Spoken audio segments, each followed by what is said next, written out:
আসসালামু আলাইকুম। আজকের ক্লাসে সবাইকে স্বাগতম। প্রথমে সবাই একটু কমেন্ট করে জানান আমার কথা স্পষ্ট শুনতে পাচ্ছেন কিনা এবং বোর্ডের লেখা স্পষ্ট দেখতে পাচ্ছেন কিনা। যদি কথা স্পষ্ট শুনে থাকেন এবং বোর্ডের লেখা যদি স্পষ্ট বুঝে থাকেন তাহলে সবাই আমরা একটু কমেন্ট করে দেই অল ক্লিয়ার।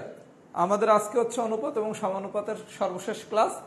অনুপাত এবং সমানুপাতের কনসেপ্টের ভিতরে বয়সের ম্যাথ আছে। আমরা বয়সের ম্যাথের জন্য একদম আলাদা একটা লেকচার শিট করছি এবং সেখানে আলাদা ক্লাস হবে। বয়সের অনেক টাইপের ম্যাথ আছে, এই কারণে এটা আমি আর অনুপাতের ভিতর রাখি নাই। আর অনুপাতের আবার কিছু লসাগু গসাগুর কিছু ম্যাথ আছে, সেটা আবার আমি লসাগু গসাগু চ্যাপ্টারের উপর রাখছি।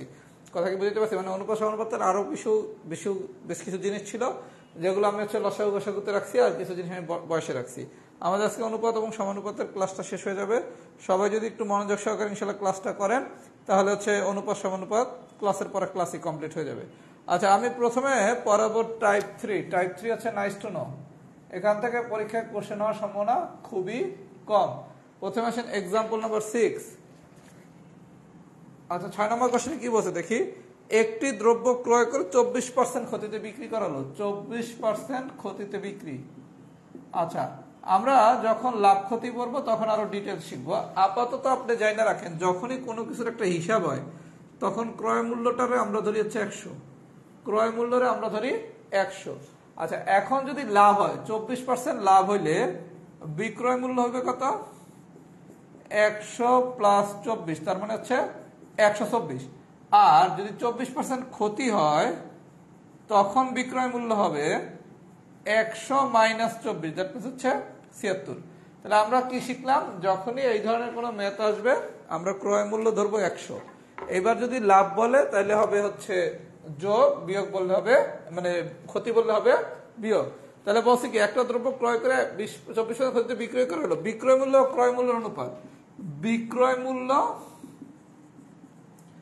আর ক্রয় মূল্যের অনুপাত চাইছে। আচ্ছা, প্রথমে আসেন ক্রয় মূল্য কত? 100 টাকা।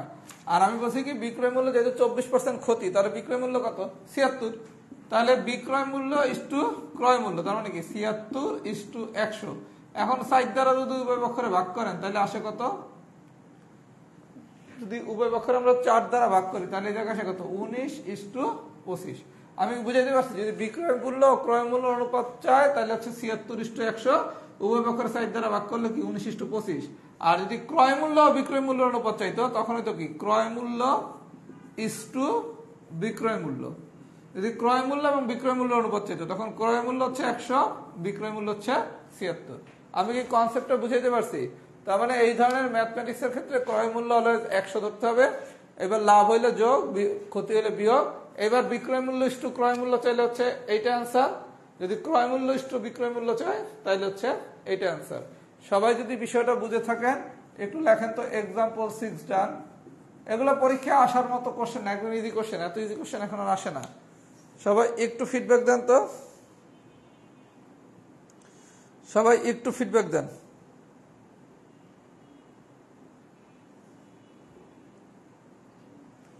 একটু আমরা সবাই ফিডব্যাক দিয়ে দিই তো। এক্সাম্পল 6 কি ডান হয়েছে নাকি?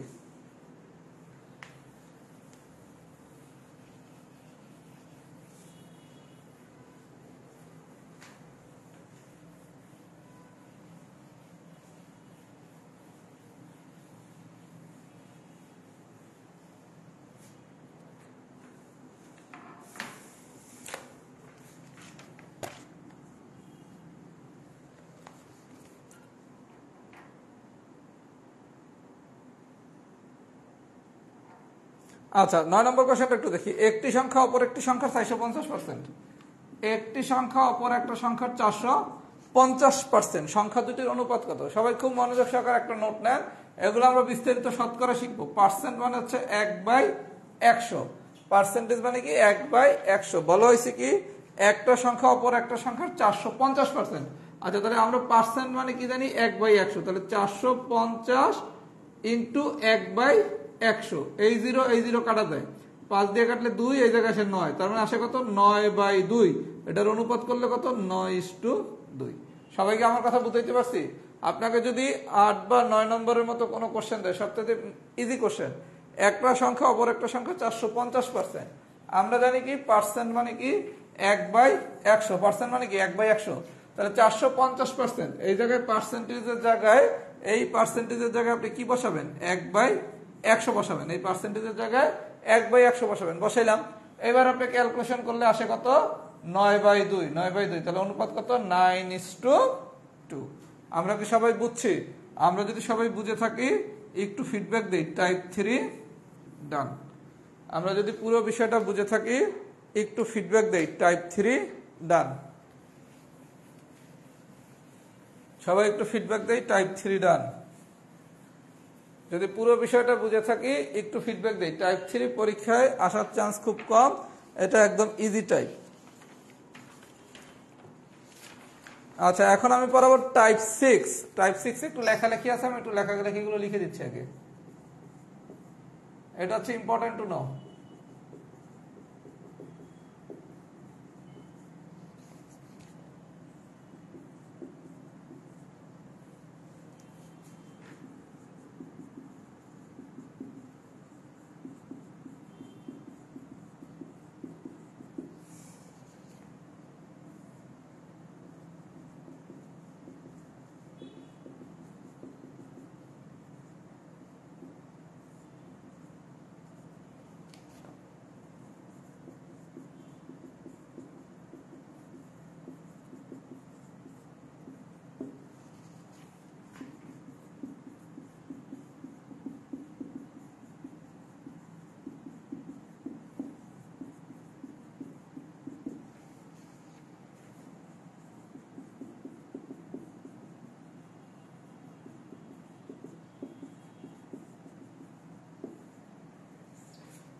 আচ্ছা ভাই, সবাই একটু এই বেসিকটা বোঝেন, এই বেসিকটা বুঝলে আপনাদের টাইপ 6 খুব ইজি হয়ে যাবে।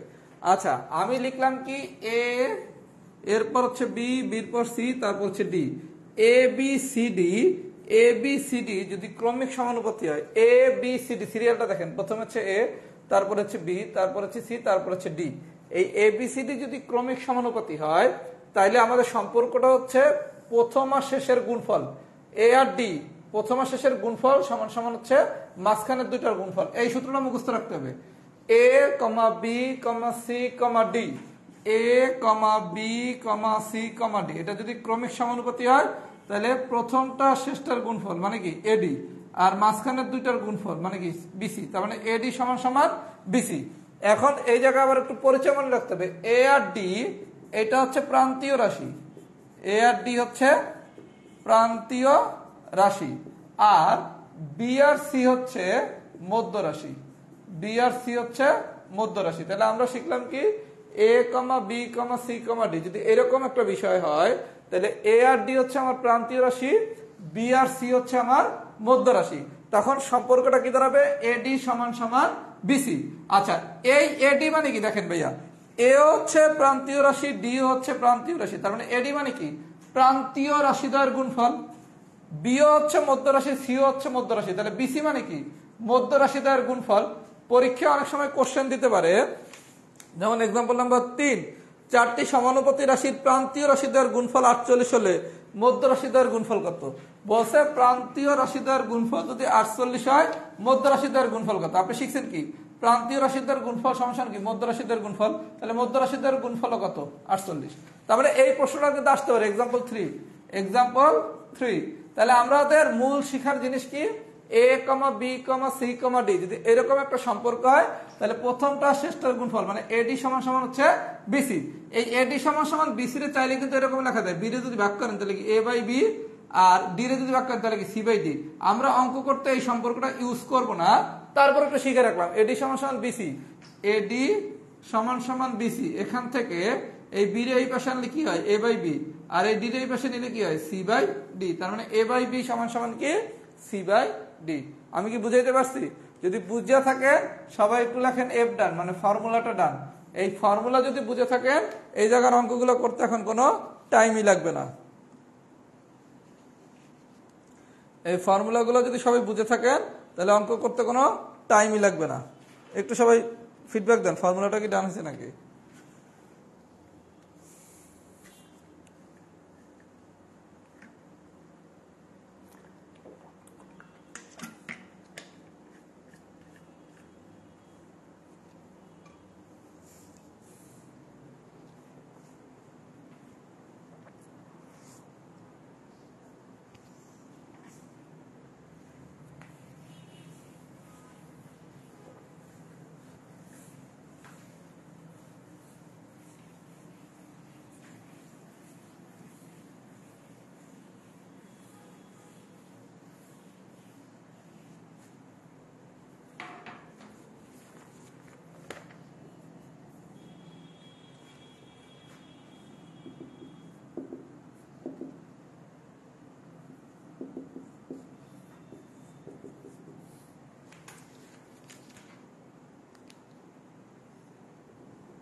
আচ্ছা, তাহলে ভাই আমরা এবার একটু ম্যাথটা দেখি। 4 নম্বর কোশ্চেনটা পরীক্ষার কোশ্চেনে কি দিয়েছে এটা ভুলে যান, আপাতত মনে করেন যে 2:b আর হচ্ছে 5:2:b আর হচ্ছে কি b:5 হলে b এর মান কত? আপনি সম্পর্কটা শিখছেন কি a b c d। আচ্ছা, এইটা যেই কথা a:b আর c:d এটা একই কথা। তার মানে আমার গল্পটা ছিল কি, যদি 2:b:b:5 এরকম দিয়ে বলে বি এর মান বের করো বা যে কোনো কিছু বের করো, আমি শিখছিলাম কি প্রথমটা শেষটার গুণফল। তাহলে প্রথমটা শেষটার গুণফল কত? 2 × 5 সমান সমান এই যে এডি সমান সমান বিসি শিখছেন না, এটা হচ্ছে এ, এটা হচ্ছে বি, এটা হচ্ছে সি, এটা হচ্ছে ডি। তাহলে আমরা শিখছি কি এ আর ডি এর গুণফল, তার মানে কি 2 × 5 সমান সমান মাঝখানের দুইটার গুণফল বি ইন্টু বি। তাহলে 2 ইন্টু এটা হচ্ছে 10, বি ইন্টু বি মানে বিএসকে, তাহলে বি সমান সমান কত? √10। আমি কি মামলাটা বুঝাতে পারছি? তাহলে আপনাকে যদি এই ধরনের কোনো কোশ্চেন দেয়, মামলাটা কিছু না, প্রথমটা শেষটার গুণফল, প্রথমটা শেষটার গুণফল সমান কি মাঝখানের দুইটা গুণফল। তাহলে 2:b:b:5 যদি বলে, তাহলে এটা আমার এ, এটা হচ্ছে বি, এটা হচ্ছে সি, এটা হচ্ছে ডি। তাহলে এ আর ডি গুণফল, তাহলে 2 আর 5 এর গুণফল কত করলাম, আর এই মাঝখানের দুইটার গুণফল বি ইন্টু বি, তাহলে 10 সমান সমান কত? B square. এখান থেকে আমরা বি সমান সমান পাইলাম কত? √10। সবাই কি বুঝছেন? আচ্ছা, এইবার সে কোশ্চেনটা কি দিছে? কোশ্চেনটা দিছে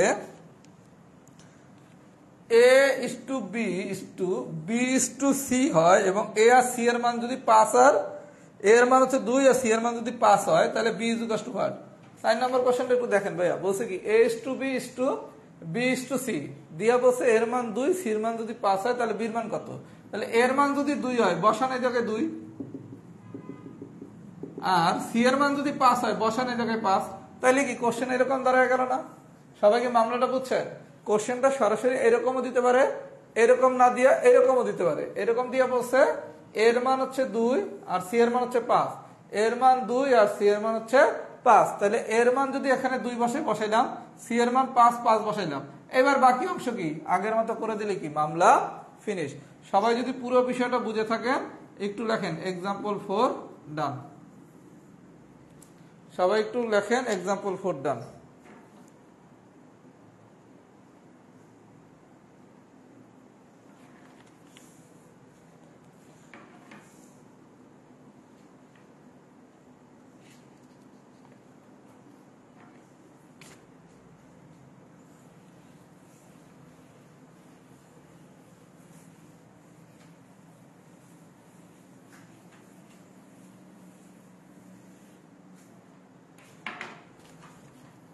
আচ্ছা, এবার আসেন এক্সাম্পল নাম্বার 6। 6 এ কি বলছে? 3, 9 ও 4 এর চতুর্থ সমানুপাতি। চতুর্থ সমানুপাতিক কত? 3, 9 ও 4 এর চতুর্থ সমানুপাতিক কত? আচ্ছা, আমরা শিখছি কি a, b, c, d চাই ওই তবে কাটা 4টা a, b, c, d। এখন আপনারা বলছি কি 3, 9 ও 4 এর চতুর্থ সমানুপাতিক, তাহলে 3, 9, 4 চাইছে কি চতুর্থ সমানুপাতিক, যা জানি না তাই হচ্ছে কি x, যা জানি না তাই হচ্ছে চতুর্থ সমানুপাতিক চাই, তাহলে চতুর্থ সমানুপাতিকের জায়গায় x লিখবেন। যদি এরকম দিত 3, 9 তৃতীয় সমানুপাতি চাইছে আর এই জায়গায় মনে করেন নাম্বার দেওয়া আছে 4, তখন এটা দিতেন কত? x, মানে যেটা জানেন না সেটা x নেবেন। মানে সোজা বাংলা আমাদের কন্ডিশন ছিল কি a, b, c, d 4টা হইতে হবে। এরকম যদি রিলেশন হয় তাহলে কি এই দুইটার গুণফল, তার মানে কি 3 আর x এর গুণফল কত? 3x, আর মাঝখানের দুইটার গুণফল 9 আর 4 এর গুণফল কত? 36, তাহলে x সমান সমান কত? 36/3, দ্যাট মিন্স হচ্ছে 12। মামলা কি সবাই বুঝতে পারছেন? তাহলে মামলাটা কি আপনারা যদি বলে 3, 9 ও 4 এর চতুর্থ সমানুপাতিক কত, অথবা যদি কোশ্চেনটা এরকম দিত যে 7 নম্বরের মতো যে 3 নম্বরটা অ্যাকশন 12:16:20, যেটা অ্যাকশন সেটার x ধরবেন, তাহলে কি 4টা হয়ে গেল a, b, c, d 4টা হয়ে গেল। এরপরের গল্প কি প্রথমটা শেষটার গুণফল a × d সমান সমান কি মাঝখানের দুইটার গুণফল bc, a × d সমান সমান কি bc। সবাই কি আমার কথা বুঝছেন? যদি বুঝে থাকেন তাহলে সবাই একটু লেখেন মেথড ডান, মানে এই মেথডটা কি আমরা সবাই বুঝছি কিনা। সবাই যদি মেথডটা পুরো বুঝে থাকেন একটু আমরা ফিডব্যাক দিয়ে দেই এই মেথডটা বুঝছে কিনা। এতটুকুই জানেন, এর বেশি পিলির জন্য জানার দরকার নাই।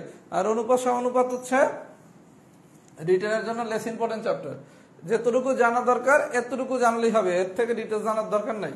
কারণ আপনার দরকার পরীক্ষায় ভালো করা, পিএইচডি করা না। আচ্ছা, এবার আসেন মধ্য সমানুপাতি যদি বের করতে বলে, মধ্য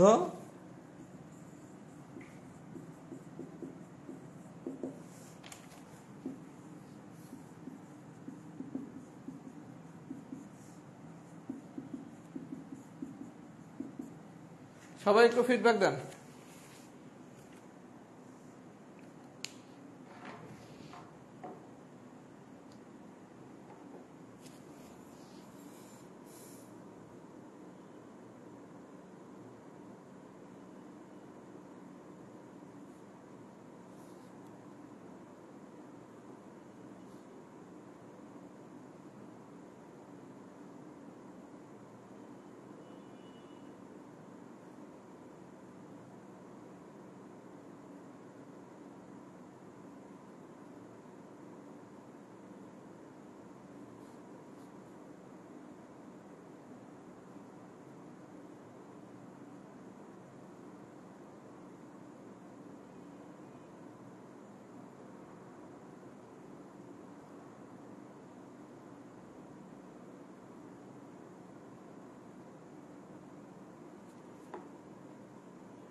আচ্ছা, এবার আসেন আপনাকে যদি মধ্য সমানুপাতি বের করতে হবে তাহলে কি করবেন? Example number 9।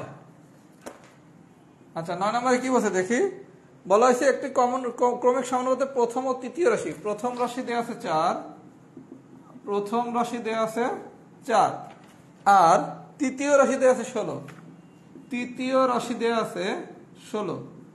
বলছে মধ্য সমানুপাতি কত? আচ্ছা, প্রথম রাশি দেওয়া আছে 4 আর তৃতীয় রাশি দেওয়া আছে 16, চাইছে মধ্য সমানুপাতি। আমরা জানি কি মধ্য সমানুপাতি বের করার টেকনিকটা কি? রুট প্রথম রাশি ইন্টু তৃতীয় রাশি, রুট প্রথম রাশি ইন্টু তৃতীয় রাশি। তাহলে প্রথম রাশি কত? 4 আর তৃতীয় রাশি কত?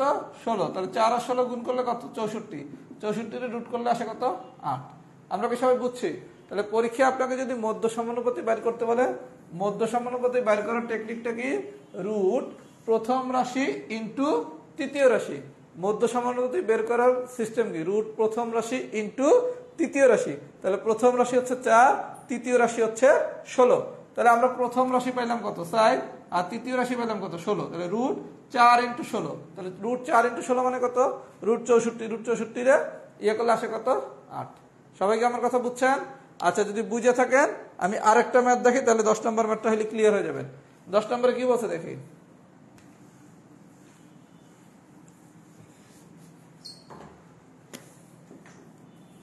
10 নম্বরে কি বলছে একটু দেখি।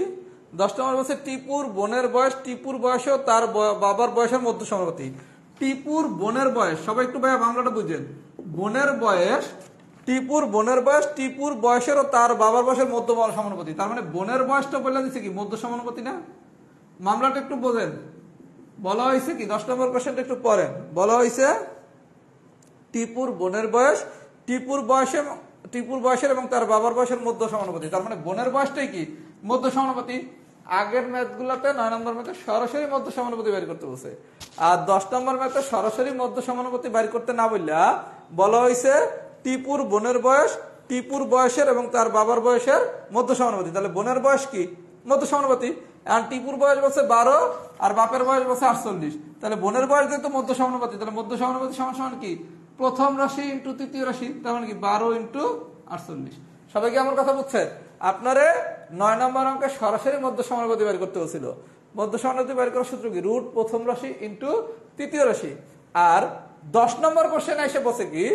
মধ্য সমানুপাতি সরাসরি বের করতে পারলে বলছে বোনের বয়সটা হচ্ছে মধ্য সমানুপাতি। তাহলে বোনের বয়সটা যদি মধ্য সমানুপাতি হয়, তাহলে বোনের বয়স সমান সমান কি হবে? মধ্য সমানুপাতি সূত্র কি শিখছি? রুট প্রথম রাশি ইন্টু তৃতীয় রাশি। তাহলে বাপের বয়স আর টিপুর বয়স যেটা আছে এটা বসাই দিলে কি? মামলা শেষ। এই ধরনের কোশ্চেন গুলো পরীক্ষায় আসতে পারে। সবাই যদি পুরো বিষয়টা বুঝে থাকেন তাহলে লেখেন টাইপ 6 ডান। পুরো বিষয়টা যদি সবাই বুঝে থাকেন তাহলে লেখেন টাইপ 6 ডান।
আচ্ছা, এবার একটু মনোযোগ দেন ভাই। টাইপ 7 হচ্ছে মাস্ট টু নো, এখান থেকে পরীক্ষায় কোশ্চেন আসতে পারে। টাইপ 7 এর ম্যাথগুলো আপনি যদি বিভিন্ন গাইড বই দেখেন, বিভিন্ন শর্টকাট দিয়ে করা হয়েছে। এক একটা ম্যাথের জন্য এক এক শর্টকাট। এর জন্য টাইপ 7 এর ম্যাথ কেউ শর্টকাট দিয়ে করবেন না। আমি ডিটেলস নিয়ম দিয়ে করাবো, হয়তো পরীক্ষায় ম্যাথটা করতে 1 মিনিট সময় লাগবে। কিন্তু আপনার যেটা লাভ, টাইপ 7 এর যেই ম্যাথেই আসুক না কেন, আপনি একটা নিয়ম দিয়ে সব ম্যাথ করতে পারবেন, কোনো সূত্র মুখস্থ করা লাগবে না। আর যদি আপনি 20 সেকেন্ডে করতে চান, এক একটা ম্যাথের জন্য এক এক ধরনের শর্টকাট, ওই শর্টকাটগুলো মনে রাখা সম্ভব না। এই কারণে টাইপ 7 কেউ শর্টকাট দিয়ে করবেন না, কারণ কোন ম্যাথ কোন শর্টকাটে পড়ছে এটাই আপনি পরীক্ষা হলে বুঝবেন না। এক একটা ম্যাথের জন্য এক একটা শর্টকাট। এই কারণে আমরা টাইপ 7 শর্টকাট দিয়ে শিখবো না, আমরা মূল নিয়মে শিখবো। আমি 3টা ম্যাথ করাবো, সবাই প্রথমে মনোযোগ দিয়ে 1 নম্বর ম্যাথটা বোঝেন। যারা কম বুঝবেন অধৈর্য হবেন না, আমি আরো 2টা ম্যাথ, মানে মোট 3টা ম্যাথ করাবো, পুরো বিষয়টা আমি বুঝিয়ে ছাড়বো। কথা কি বুঝতে পারছি? আচ্ছা, তাহলে আমরা একটু শুরু করি। প্রথম আসেন টাইপ 7 এর অঙ্ক নম্বর 1। কি বলছে? 60 লিটার ফলের রসে, 60 লিটার ফলের রসে আমার কমলার অনুপাত হচ্ছে 2:1। আচ্ছা, আপনি আগে আমরা অনুপাতের যখন ক্যালকুলেশন করছিলাম তখন আমরা শিখছিলাম কি, আমের 2 মানে কি 2x, কমলার 1 মানে কি 1x। তার মানে 2x প্লাস x এটা সমান সমান কত? 60। তাহলে বা 3x সমান সমান হচ্ছে 60, বা x সমান সমান কত? 60/3। এরকম করে শিখছিলাম, কিন্তু এভাবে করলে একটু সময় বেশি লাগে। এই অঙ্ক যেহেতু আমরা একটু বড় করেই করতে হচ্ছে, এখানে আর একটু দ্রুত করব। আমরা অনুপাতের আরেকটা সিস্টেম শিখবো, এই রকম ছাড়াও কিভাবে মান বের করা যায়। দেখেন, আমরা প্রথমে আম বের করব। আম কিভাবে বের করব? টোটাল কত আছে? 60। আচ্ছা, ইনটু এই জায়গায় যে অনুপাতটা আছে যোগফল কত? 2 আর 1 যোগ করলে আসে কত? 3। এটা হবে নিচে। সবাই একটু মামলাটা দেখেন। আম সমান সমান কি হবে? 60 ইনটু অনুপাতের যোগফল, 2 আর 1 যোগ করলে কত? 3। আচ্ছা, আম আছে কতটুকু? 2, যতটুকু আছে এটা থাকবে উপরে। আমি কি মামলাটা বুঝাইতে পারছি? তাহলে কমলাটা বের করা একটু শিখাই। কমলা সমান সমান কি? 60 ইনটু অনুপাতের যোগফল কত? 2 আর 1 যোগ করলে আসে কত? 3। কমলা আছে কতটুকু? 1 অংশ। বুঝাইতে পারছি? তাহলে 3 দিয়ে 60 কাটলে হচ্ছে 20। তার মানে আম আছে কত? 40, আর কমলা আছে কত? 20। নিয়মটা কি সবাই বুঝছেন? আমরা এই 2x প্লাস যদি এরকম করে করতাম, 2x প্লাস x সমান সমান 60, বা 3x সমান সমান 60, বা x সমান সমান এভাবে করে বের করতে পারতাম। কিন্তু যেহেতু ম্যাথটা এমনি একটু বড় হয়ে যাচ্ছে, এই কারণে এই মেথডটা আমরা আরো দ্রুত করতে পারবো। তাহলে আপনারা পরীক্ষায় প্রথমে কি করবেন? প্রথমে পরীক্ষায় যখন কোশ্চেন আসবে 2টা বের করার দরকার নাই, শুধু একটা বের করেন। প্রথমে বের করবো কি? আম কি টোটাল আছে কত? 60 লিটার। আচ্ছা, অনুপাতের যোগফল কত? 2 প্লাস 1 মানে কত? 3। আম আছে কতটুকু? 2। তাহলে 3 দিয়ে 60 কাটলে 20। তাহলে 20 আর 2 গুণ করলে 40। তাহলে আম যদি হয় 40 আর টোটাল যদি হয় 60, তাহলে কমলা কত? 60 মাইনাস 40, তার মানে কত? 20। তাহলে আম পাইলাম 40, কমলা পাইলাম 20। এই পর্যন্ত কি সবাই বুঝছেন? আম পাইলাম 40, কমলা পাইলাম 20। আচ্ছা, এইবার আসেন প্রশ্নের পরের অংশ। কমলার রসের পরিমাণ কত লিটার বৃদ্ধি করলে? কার রসের পরিমাণ বৃদ্ধি করতে বলছে? কমলা। যা বৃদ্ধি করতে বলছে তার সাথে এক যোগ করবেন। কমলার রসের পরিমাণ কত বৃদ্ধি করলে? কত লিটার বৃদ্ধি করলে? ধরবো কমলার রসের পরিমাণ x লিটার বৃদ্ধি করলে, তাহলে আমের মতোই থাকবে, কমলার সাথে কি x যোগ হবে। সবাই একটু মামলাটা বুঝেন। তখন অনুপাতটা হবে 1:2। আচ্ছা, আপনারা যে অনুপাতটা দিচ্ছে 60 লিটার ফলের রসে আম ও কমলার অনুপাত, তার মানে উপরে হচ্ছে আম, নিচে হচ্ছে কমলা। এই ছিল না? আম আর কমলার অনুপাত ছিল কত? 2:1। এটা হচ্ছে প্রথম ক্ষেত্রে। আচ্ছা, এখান থেকে আমি আম পাইছি 40, কমলা পাইছি 20। এইবার দ্বিতীয় ক্ষেত্রে বসে কি, অনুপাত যেরকম আছে সেরকমই থাকবে, আম ডিভাইডেড বাই কমলা। বসে কমলা কতটুকু বৃদ্ধি করলে? আমরা বলছি কি, যা বাড়াবো তার সাথে এক যোগ করে দেবো, দিলাম। তখন অনুপাতটা হবে কত? 1:2, তার মানে কি 1/2। তাহলে আর আম কতটুকু ভাই? আম হলো 40, কমলা কতটুকু ভাই? 20। আর গুণ করেন, তাহলে 20 প্লাস x সমান সমান হচ্ছে 80। তাহলে বা x সমান সমান কত? 20, 80 মাইনাস 20 = 60। তার মানে কমলার পরিমাণ যদি আমি 60 লিটার বৃদ্ধি করি তাহলে এটা হবে। আমি কেস বুঝাইতে পারছি? আমি আরো 2টা ম্যাথ করাবো ভাইয়া। প্রথমে আপনি আম বের করবেন, তারপরে কমলা বের করবেন। পোস্টে বসে কি আম ইস টু কমলা, তার মানে কি আম ডিভাইডেড বাই কমলা। এখন কমলার পরিমাণ x লিটার বাড়াইছি, তাহলে কমলার সাথে কি এক যোগ করবো।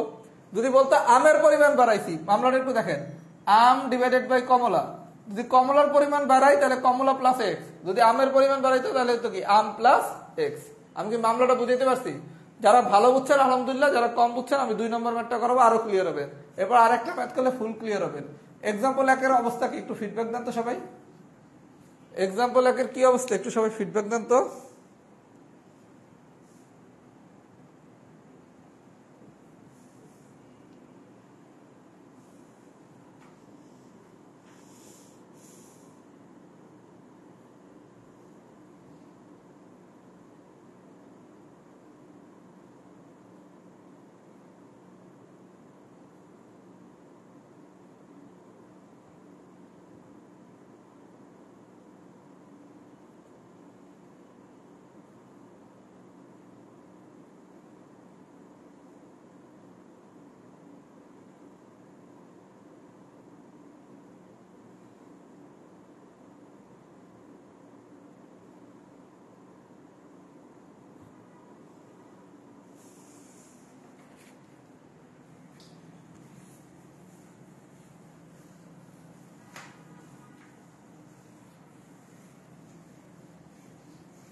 আচ্ছা, যারা 1 ভালো বুঝছেন আলহামদুলিল্লাহ তারা 2 নম্বরটা করে ফেলেন, আর যারা কম বুঝছেন তারা 2 নম্বরটা দেখেন।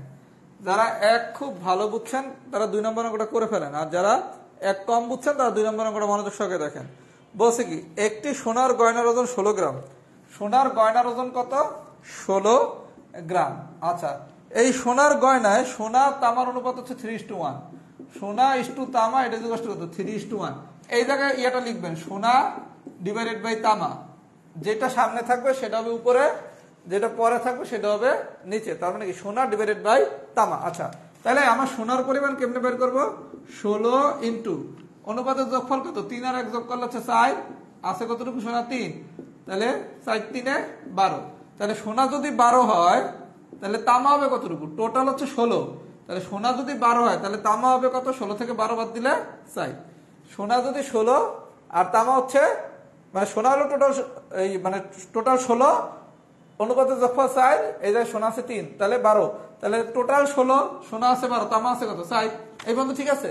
আচ্ছা, এবার কোশ্চেনের দ্বিতীয় অংশ, এতে কি পরিমাণ সোনা মিশালে?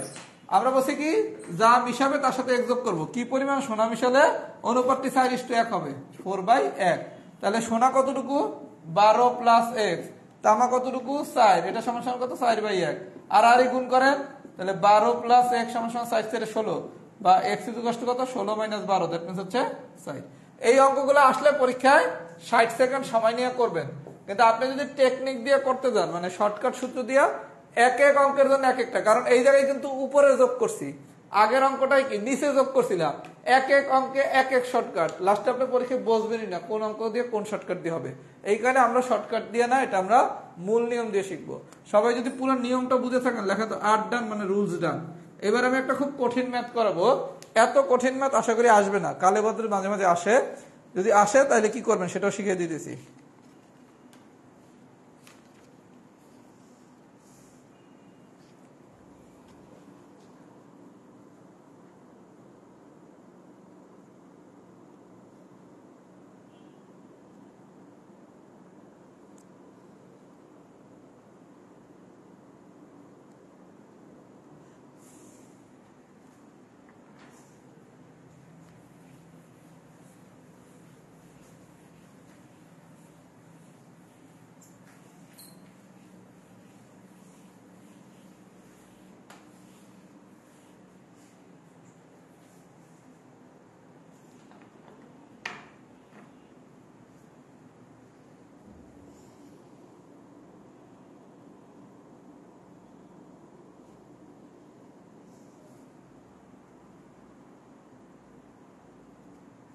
আচ্ছা, এবার হচ্ছে অঙ্ক নম্বর 9। কোশ্চেন যদি ভাই অনেক বেশি কঠিন হয় তাহলে 9 নম্বর কোশ্চেনের মতো কোশ্চেন হবে। এটা হচ্ছে এক্সেপশনাল।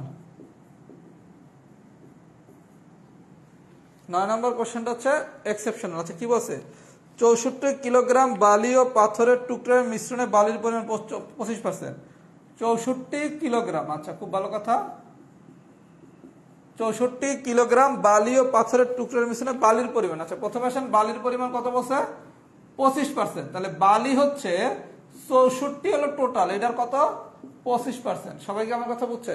টোটাল আছে কত 64। বালি বলছে কি 64 কিলোগ্রাম বালি ও পাথরের টুকরার মিশ্রণে বালির পরিমাণ হচ্ছে 25%। তাহলে 64 25%। আমরা জানি কি পার্সেন্ট মানে কি, পার্সেন্ট মানে কি 1/100। সাইড দিয়ে কাটেন, 25 দিয়ে কাটে 4, এটা হলো 16। তাহলে বালি হচ্ছে 16। তাহলে বালি যদি 16 হয় তাহলে পাথর হবে কতটুকু ভাইয়া? টোটাল হচ্ছে 64, টোটাল হচ্ছে 64। তাহলে বালি যদি 16 হয়, টোটাল হচ্ছে 64, বালি যদি 16 হয় তাহলে পাথর হবে কত? 64 - 16, দ্যাট মিন্স হচ্ছে 48। তাহলে পাথর হচ্ছে 64 - 16, দ্যাট মিন্স হচ্ছে 48। আমরা কি এই পর্যন্ত বুঝছি? হ্যাঁ, আমরা কি এই পর্যন্ত বুঝছি? বালি পাইছি 16, পাথর পাইছি 48। এবার বলছে কি বালি ও পাথরের মিশ্রণ, তার মানে কি বালি ডিভাইডেড বাই পাথর। আচ্ছা, খুব ভালো কথা। এইবার আপনার সেকেন্ড লাইনে বসে কি দেখেন, কত কিলোগ্রাম বালি মিশালে, ধরলাম এক্স, কত কিলোগ্রাম বালি মিশালে নতুন মিশ্রণে পাথরের টুকরার পরিমাণ 40% হবে। খেলাটা এই জায়গায়, সবাই একটু মামলাটা দেখেন। এই পর্যন্ত একই জিনিস, যে কতটুকু বালি মিশালে, তাহলে বালি হচ্ছে এক্স পরিমাণ মিশাইলাম, নিচে পাথর থাকলো। এইবার আপনারা বলছে কত কিলোগ্রাম বালি মিশালে নতুন মিশ্রণে পাথরের টুকরার পরিমাণ 40%। নতুন মিশ্রণ, আচ্ছা এই নতুন মিশ্রণে পাথর যদি 40% হয় তাহলে টোটাল মিশ্রণটা কত? 100% না? তাহলে পাথর যদি 40% হয় তাহলে বালি হবে কত? 60%। সবাই তো মামলাটা বুঝছেন? এই জায়গায় হচ্ছে এক্সেপশনাল খেলাটা, এক্সেপশনালের খেলাটা এখানেই, যে মিশ্রণ হচ্ছে 100%। তাহলে পাথর যদি 40% হয়, তাহলে পাথর যদি 40% হয়, পাথর হচ্ছে 40%, তাহলে বালি হবে কত? 100 থেকে 40% বাদ দিলে কত? 60। তাহলে বালি উপর হচ্ছে বালি, বালি হচ্ছে 60, পাথর হচ্ছে 40। এই 0 এই 0 কাটা যায়, 2 দিয়ে কাটলে 3 আর 2, তার মানে এই যে হচ্ছে 3/2। তাহলে বালি হচ্ছে 16 প্লাস এক্স, পাথর হচ্ছে 48 সমান সমান হচ্ছে 3/2। এখন আর গুণ করলে এক্স এর মান বাইরে যাবে। মামলাটা কি বুঝছেন? খেলাটা এই জায়গায়। টোটাল মিশ্রণ হচ্ছে মানে কি 100%, পাথর বলছে 40%। তাহলে পাথর যদি 40% হয়, মিশ্রণ যদি 100% হয়, পাথর যদি 40% হয়, তাহলে 100 থেকে 40 বিয়োগ করলে বালি আসবে কত? 60%। টোটাল মিশ্রণ যদি 100% হয়, আমার পাথর হচ্ছে 40%, তাহলে 100 থেকে 40 বাদ দিলে কি বালি 60%। এখন এই জায়গায় আপনি পার্সেন্টেজ যদি লেখেন, উপরে পার্সেন্টেজ আছে, নিচেও পার্সেন্টেজ আছে, আমি বাদ দিয়ে দিতে পারবো। 60% ডিভাইডেড বাই যদি আমি 40% লিখি, 60% ডিভাইডেড বাই আমি 40% লিখি, যেহেতু দুই জায়গায় পার্সেন্ট আছে, বাদ দিয়ে দিলাম, 0 0 বাদ দিলাম, 2 দিয়ে কাটলে এটা 3, এটা 2, তার মানে 3/2। সবাই কি পুরো বিষয়টা বুঝছেন? টাইপ 7 কি কঠিন লাগলো? অনুপাত সমানুপাতের যদি সবচেয়ে কঠিন ম্যাথ হয় তাহলে টাইপ 7 দিয়ে কোশ্চেন আসবে। অনুপাত সমানুপাত থেকে যদি সবচেয়ে কঠিন কোশ্চেন করা হয় তাহলে টাইপ 7 থেকে কোশ্চেন হবে। এটা কি কঠিন লাগলো কারো কাছে? কারো কাছে কি কঠিন লাগলো নাকি? একটু কমেন্ট করে দেই, আমরা একটু সবাই কমেন্ট করে দেই, টাইপ 7 কি কারো কাছে কঠিন লাগলো নাকি?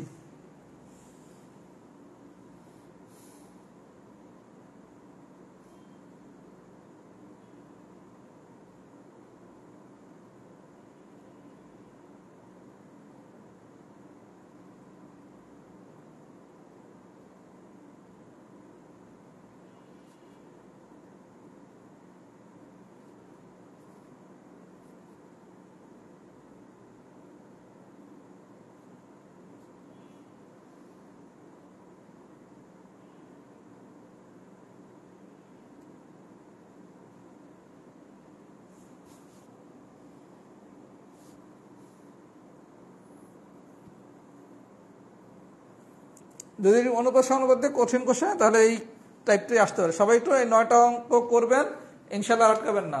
অনুপাত সমানুপাতের লাস্ট টাইপ, টাইপ 8। সবাই একটু মনোযোগ দেন, একটু মনোযোগ দিলে সবাই পারবেন।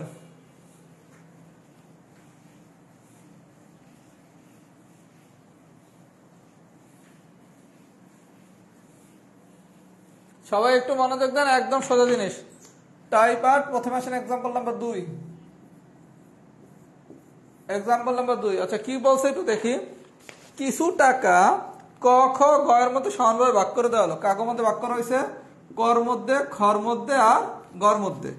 কিছু টাকা ক খ গ এর মধ্যে সমানভাবে ভাগ করে দেওয়া হলো, যাতে ক এর অংশ খ এর দ্বিগুণের সমান, খ এর অংশ গ এর 4 গুণের সমান। তাহলে তাদের অংশের অনুপাত কত? সবাই খুব মনোযোগ দিয়ে একটা বিষয় বুঝবেন। এখান থেকে আমরা একটা নতুন জিনিস শিখবো। ক এর অংশ খ এর দ্বিগুণ, খ এর দ্বিগুণ,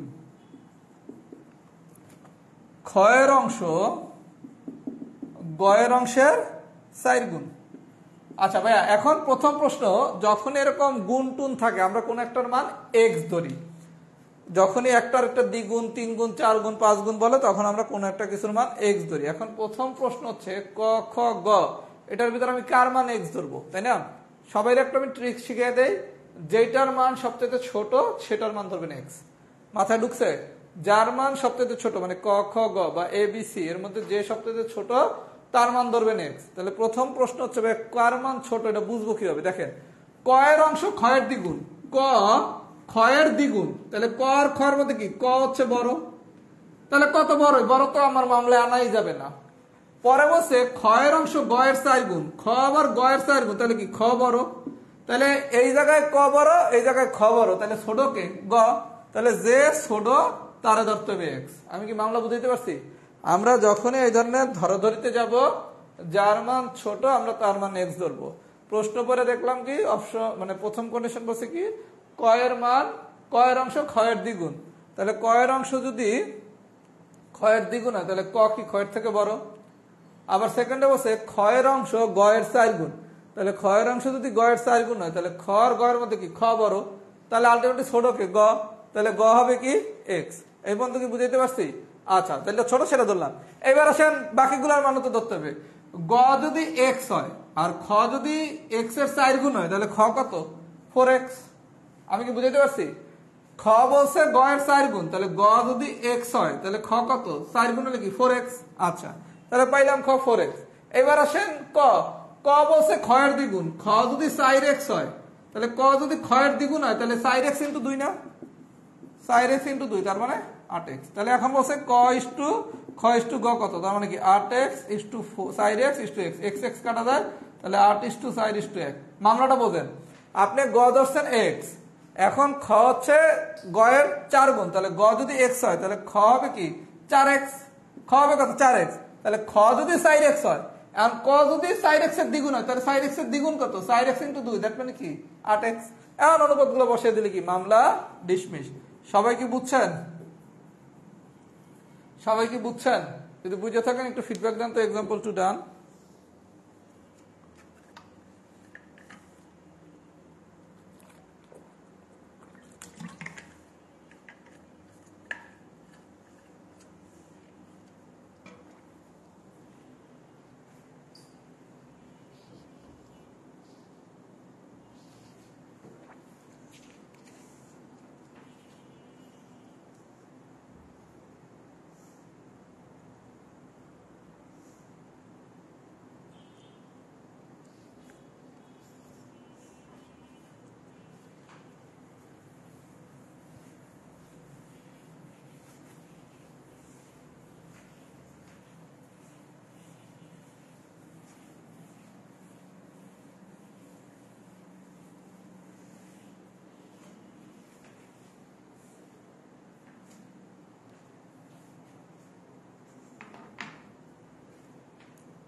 আচ্ছা, এবার আসলে অঙ্ক নাম্বার 3।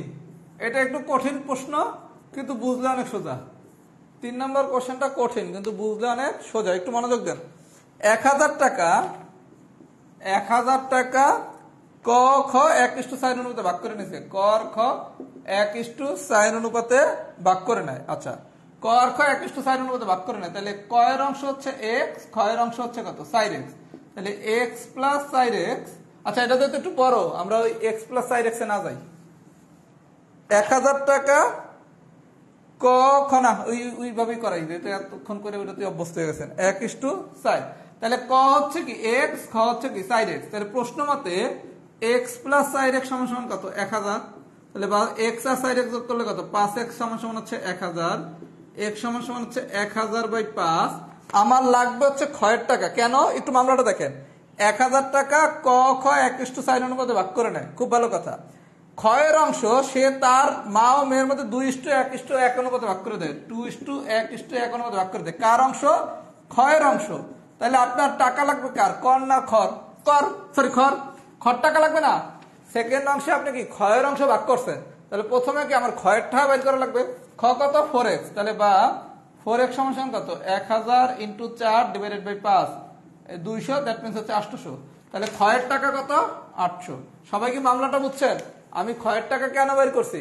আপনারে বলা হয়েছে 1000 টাকা ক খ 1:4 অনুপাতে ভাগ করে নেয়, 1:4 অনুপাতে ভাগ করে নেয়। তাইলে পরে বলছে ক্ষয়ের অংশ সে তার মা ও মেয়ের মধ্যে 2:1:1 অনুপাতে ভাগ করে দেয়। মেয়ে কত টাকা পাবে? তাহলে আপনার মামলাটা হচ্ছে যেহেতু ক্ষয়ের টাকা ভাগ করবে, তার মানে কি প্রথমে ক্ষয়ের টাকা বের করবেন। তাহলে ক্ষয়ের টাকা পেলাম কত? 800। এইবার আসেন এই জায়গা যোগ করলে কি হয়? 2x plus x plus x, এটা সমান কত? 800। বা 2x plus x plus 4x সমান কত? 800। যেহেতু মেয়ের টাকা বলছে, মেয়ের টাকা মানে কি এক্স, এটা হচ্ছে মা, এটা হচ্ছে মেয়ে, তাহলে মেয়ের অংশ হচ্ছে কি এক্স, তাহলে এক্স সমান কত? 800/4, দ্যাট মিনস হচ্ছে 200। এই অঙ্ক চাইলে মুখে মুখেও করা যায়, যেহেতু আমাদের অনেকেরই ব্রেন আল্লাহ একই রকম দেয় নাই, এই কারণে আমি এটা মুখে মুখে না করে নিয়মটাই শিখাইলাম। কারণ কঠিন ম্যাথ মুখে মুখে শিখাবো, অঙ্ক ডাটা ডুটা চেঞ্জ করে আসলে অনেকেই পারবেন না, কারণ আল্লাহ তো আমাদের সবাই ব্রেন সমান দেয় নাই। এই ধরনের ডাবল স্টেপ ম্যাথ দেখেন, দুইটা ধরনের মানে দুইটা অঙ্ক এক করে দিছে। তাহলে প্রথম কাজ কি, আমি ক্ষয়ের টাকা ক্যান বের করছি, যেহেতু বলছে ক্ষয়ের অংশ, যেহেতু ক্ষয়ের অংশ বলছে এখানে 800 টাকা, এটার আবার কি মেয়ের মধ্যে 2:1:1 মধ্যে ভাগ করছে, তার মানে কি এটার যোগফল সমান কত? 800। এখন যেহেতু মেয়ের অংশ চাইছে তাই এক্স বের করছি, মার অংশ চাইলে 2x বের করতাম। আমি কি বুঝাইতে পারছি ভাইয়া? আমি কি বুঝাইতে পারছি? আমি কি বুঝাইতে পারছি? আমি কি বুঝাইতে পারছি? সবাই একটু কমেন্ট করি। হ্যাঁ, টাইপ 7-এর মতো করে বের করে নেবে। এই যে রাবেয়া, আপনি চাইলে টাইপ 7-এর মতো করে। আরে বাইরে এটা তো চাইলে ম্যাথ মুখে মুখেই করা সম্ভব। ক ইস্টু খ কত? 1:4। টোটাল টাকা যদি 1000 হয়, 5/4 টাকা আছে ক্ষয়ের, তাহলে 5/4 টাকা যদি ক্ষয়ের হয়, এই জায়গায় খ হচ্ছে কত? 800। আচ্ছা দেখেন এক লাইনে কেমনে ম্যাথ করে, সবই তো করা যায় রে ভাই। খ কত? 800। এইবার বলছে মেয়ের অনুপাত হচ্ছে কত? 2:1:1, তার মানে 800, 2, 1, 3, 4, অংশ কত? 1, তার সাইড দিয়ে করলে 200, তাহলে মেয়ে কত? 200। আরে ভাই অঙ্ক তো এইটা চাইলে 2 লাইনেই করে দেওয়া যায়। অঙ্ক তো এই যে আমি এত কিছু লিখছি, এটা তো 2 লাইনে করা যাবে, কিন্তু এই 2 লাইনে করতে পারবে কে? যে শিক্ষক অথবা যে এক্সট্রিম লেভেলের ভালো ম্যাথ পারে। এখন আপনারা আমি ম্যাথটা এই নিয়মে কেন করাই নাই, এখন দেখলে আপনার কাছে ওয়াও লাগবে, আরে আল্লাহ মাত্র 2 লাইনের হাত ভাই ম্যাথ শিখিয়ে দিছে। কিন্তু পরীক্ষার হলে যখন এরকম ডাবল স্টেপের ম্যাথ দিবে, আপনি জীবনে এরকম করে পারবেন না। এরকম করে যদি পারতেন তাহলে তো পরীক্ষায় এত সময় দিত না, ম্যাথে এত সময় লাগতো। এখানে আমরা যারা পড়াইলে তো অনেক ম্যাথই দেখানো যায়, কারণ এই ম্যাথটা নিয়ে আমার অনেক গবেষণা করার সুযোগ আছে। এই ম্যাথটাকে আরো সোজা কেমনে বানানো যায় সেটা করার সুযোগ আছে। আমি ম্যাথ আপনারা 1 সেকেন্ডে, যে আমি তো এই 2 লাইনেই ম্যাথ এটা করে দেওয়া যায় না, কিন্তু আপনি তো পরীক্ষা হলে পারবেন না। আমার আপনাকে পরীক্ষা হলে এমন ভাবে করাইতে হবে যাতে কম সময়েও ইনভেস্ট করেন, আবার ম্যাথটা জানি পারেন। শুধু দ্রুত শিখতে যাই আপনি পরীক্ষা হলে ম্যাথ পারলেন না, সেই দ্রুত শিখার লাভ কি? আমি এই কনসেপ্টে বিশ্বাস করি না। আমি বিশ্বাস করি এমন কনসেপ্টে আমাকে ম্যাথ শেখাতে হবে স্টুডেন্টদেরকে, যাতে পরীক্ষার হলে সে আসলে অঙ্কটা পারে, আবার একটু কম সময় পারে। অতি কম সময় পারতে যাওয়ার নিয়ম আমি ক্লাসে শিখাইলাম, পরীক্ষা হলে পারলো না, এই শিখার লাভ আছে কোনো? আপনারা কি আমার সাথে একমত? আমি দেখাইলামই যে এই অঙ্ক তো আমার এইভাবে করলে নিজেরও কষ্ট কম হইতো, নিজেরও কষ্ট কম হইতো। বরং আমি একটা নিয়ম দিয়ে শিখাইছি, যাতে অঙ্ক যেই ফরম্যাটে আসুক আমরা এই ফরম্যাট দিয়ে অঙ্কটা মিলিয়ে ফেলতে পারি, যাতে অঙ্কটা ঘুরে আসলে আপনি যেন অঙ্কটা ট্রাই করতে পারেন। কারণ ম্যাজিক দেখালে অনেক ম্যাজিকই দেখানো যায়, আমি তো ম্যাজিক দেখাইতেই পারবো, কারণ আমি এক একটা অঙ্ক নিয়ে গবেষণা করে সব ম্যাথ সোজা বানিয়ে ফেলতে পারবো। কিন্তু পরীক্ষার হলে কি আপনি গবেষণা করে পারবেন?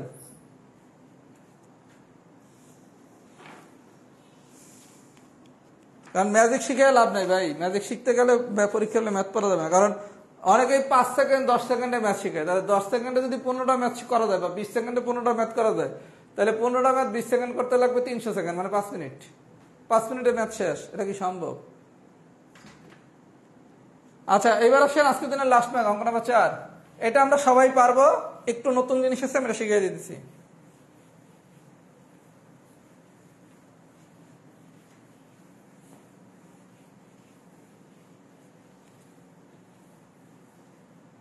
এই কারণে খুব দ্রুত করা যায় এরকম অনেক নিয়ম আমি শিখাই না, কারণ পরীক্ষার হলে 95% এই মেথডে স্টুডেন্ট অঙ্ক পারবে না, সেই মেথড শিখে আমার লাভ আছে।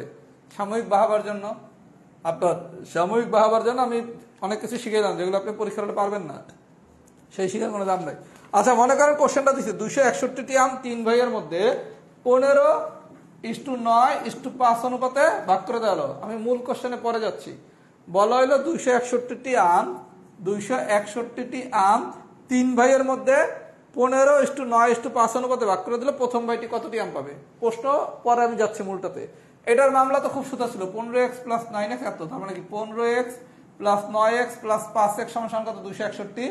এখান থেকে আপনি প্রথম ভাই মানে কি এটা 15x এর মান বের করবেন, তাহলে কি মামলা শেষ। এইগুলো তো আমরা প্রথম ক্লাসে শিখছি। আপনারা যদি কোশ্চেনটা এরকম দিত 261টি আম 3 ভাইয়ের মধ্যে 15:9:5 অনুপাতে ভাগ করে দেওয়া হলো, প্রথম ভাই কতটি আম পাবে। আমরা কি সবাই এটা পারি না? সবাইকে আমরা এটা পারি, সবাই তো পারি। এই একই কোশ্চেন যদি একটু ঘুরে দেয়, ঘুরে দিলে কি দিবে, 261টি আম 3 ভাইয়ের মধ্যে 1/3:1/5:1/9 অনুপাতে ভাগ করে দেওয়া হলো। সবাই একটু মামলাটা দেখেন। আপনারা যদি এরকম লব আকারের স্ট্রাকচার দেয় 15:9:5, আপনার কোনো সমস্যা নেই, আপনি পারেন। কিন্তু কোনো কারণে যদি এরকম লব বাই হর আকারে দেয় 1/3:1/5:1/9, কিচ্ছু না, এই জায়গায় হরকে 3, 5, 9, 3, 5, 9 এটার লসাগু বের করবেন। অনেকে লসাগু বের করতে পারেন না, যারা পারেন না তারা লসাগুর ক্লাসে শিখবেন। আপাতত দেখেন 3, 5, 9, এটাকে 3 যদি আমি নেই তাহলে 1, 5, 3, তাহলে 3, 5, 15, 45, তাহলে আমার লসাগু আসলো কত, 45। প্রথম মামলা কি, এরকম যদি লব বাই হর আকারের স্ট্রাকচার দেয়, তাহলে আমার যে হরে যা দেয়া আছে এটা আমি লসাগু বের করবো, 3, 5 আর 9, 3, 5, 9 এর লসাগু আসছে কত, 45। আচ্ছা, এরপরের কাজ কি, 1/3, 1/5, 1/9 প্রত্যেকটার সাথে এই লসাগুটারে গুণ করবেন, প্রত্যেকটার সাথে এই লসাগুটারে গুণ করবেন, তাহলে আসে কত, 15, আসে কত, 9, আসে কত, 5। তাহলে অনুপাতটা কি দাঁড়ালো, 15:9:5। আমি কি বুঝাইতে পারছি? তার মানে মামলা কি, যদি লব বাই হর আকারের স্ট্রাকচার দেয়, আপনি হরের লসাগু বের করবেন, যে লসাগুটা বাইরে হবে তার সাথে প্রত্যেকটা গুণ করে দিবেন, গুণ করে দিলে আপনি অনুপাতটা পেয়ে যাবেন। এবার আপনি আগের নিয়মে, আমি যে গত ক্লাসে শিখেছিলাম টাইপ 4, সেই নিয়মে ম্যাথ করে ফেলবেন। সবাই যদি বুঝে থাকেন একটু ফিডব্যাক দেন, ফুল ক্লাস কি ডান হয়েছে নাকি, ফুল ক্লাস কি ডান হয়েছে কিনা। আচ্ছা, আমি কথা শেষ করি নাই। আগামীকালকে আমি আপনাদের সরল ও যৌগিক মুনাফার লেকচার শিটটা আপনাদের এই সিক্রেট গ্রুপে পোস্ট করব এবং একটা রেকর্ড ক্লাস পোস্ট করব। এটা হচ্ছে শুধু ফর্মুলার ক্লাস, সরল ও যৌগিক মুনাফার ফর্মুলাটা কিভাবে কি করতে হয়, I=NPR/100। সবাই আগামীকালকে লেকচার শিটটা দেখবেন এবং যে রেকর্ড ক্লাসটা আমি দেব সেটা বুধবার দিন রাত 10টার আগে করবেন। মানে আপনার তাকে ফর্মুলাগুলো বুঝতে হবে, নাহলে আপনি সরল ও যৌগিক মুনাফার ম্যাথ করবেন কেমনে। এই কারণে আগামীকালকে আমি লেকচার শিটের সাথে একটা ক্লাসও আপনাদের এই গ্রুপে পোস্ট করবো। ওই ক্লাসটা একদম সোজা, শুধু ফর্মুলার ইউজ, I=NPR/100 কেমনে কি ইউজ করতে, এটা যদি বোঝেন সরল ও যৌগিক মুনাফা একদম সোজা। আমরা বুধবার দিন থেকে সরল ও যৌগিক মুনাফার মূল ক্লাস শুরু করব। আমি কি সবাই বুঝাইতে পারছি? তার মানে মামলাটা হচ্ছে কি, পাটিগণিত যদি একটু মনোযোগ দিয়ে করেন, পাটিগণিত খুবই সহজ। আমরা কিন্তু অনুপাত সমানুপাতিতে কিছুই লেখি নাই, আমরা কিন্তু না লিখে অনুপাত সমানুপাত শিখছি। ইনশাল্লাহ ভবিষ্যতে আমরা সরল ও যৌগিক মুনাফাও কিছু না লিখে শিখবো। তাহলে আপনাদের গল্পটা হচ্ছে, আগামী ক্লাসে আমি সরল ও যৌগিক মুনাফার আগামীকালকে লেকচার শিটটা পোস্ট করব, পাশাপাশি একটা রেকর্ড ক্লাস দেবো। ওই রেকর্ড ক্লাসটা করলে সবাই ফর্মুলাটা কখন কিভাবে ইউজ করতে হয় সেটা পারবেন। এরপর আমরা বুধবার দিন সরল ও যৌগিক মুনাফার ক্লাস নেব। সবাই কি বুঝছেন? যদি বুঝে থাকেন ভালো থাকবেন। আল্লাহ হাফেজ, আসসালামু আলাইকুম।